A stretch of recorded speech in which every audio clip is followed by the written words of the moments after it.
There are some famous psukim in our parsha that are quite forceful, but perhaps require a larger context. In Perek Chet, the Chumash is nervous that material success will lead to arrogance. We'll be successful at war, we'll be successful economically, we'll live in an economy of abundance, and the psukim famously say, there's a danger.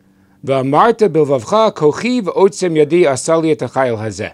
We will think that our own efforts, our own powers brought about all this success, and we should remember that it's truly from God. So if we just look at those psukim, they might downplay the significance of human effort, of human planning. It's not really our efforts, it's really God. Okay, however, I think 2 points here should be made that will broaden the analysis. We have this fear of arrogance. If we just go a few more psukim, we'll see that there's a parallel kind of arrogance.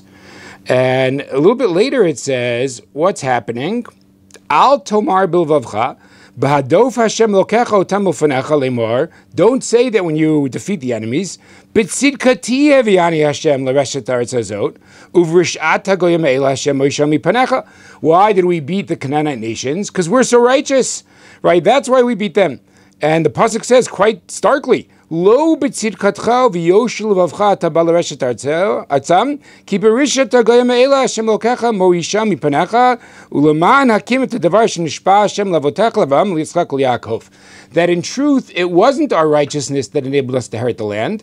It was a dual factor. It was the wickedness of the Canaanite nations and God's loyalty to the promise to our patriarchs, to the Avot.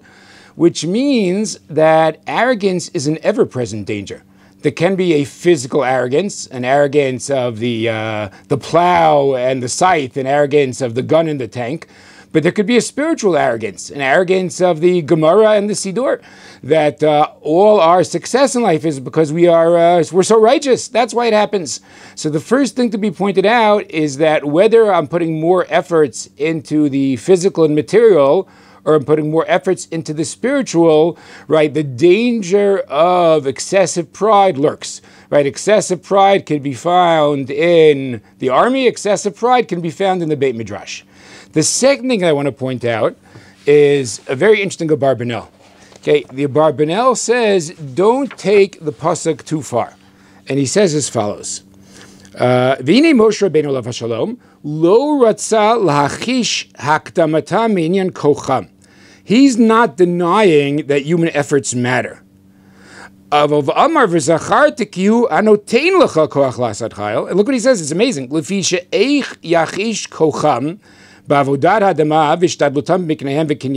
How can we deny their forces, their abilities? We can't deny them. Meaning, look at the world empirically. What do we see? People who work harder succeed more. It's not true that there's no connection between human effort and results. So at that point, the pasuk is not denying the power and abilities of planning, of human initiative. It is reminding you that, well, why do we have abilities? Because God made us. Like God, thankfully, created human beings with intelligence, with physical strength.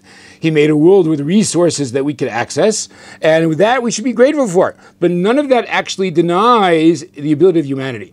So I think these psukim, these kochi v'otzim yadli psukim, which are often quoted to kind of downplay human effort, it turns out that it's a much more complicated story. That A, arrogance is ever present, no matter how I'm dividing up my time, as a danger that has to be avoided. And B, if we go with the Abarbanel, which I think is empirically true, our efforts, our planning, our hard work does pay off, just to remember that God gave us the ability to succeed. Shabbat Shalom.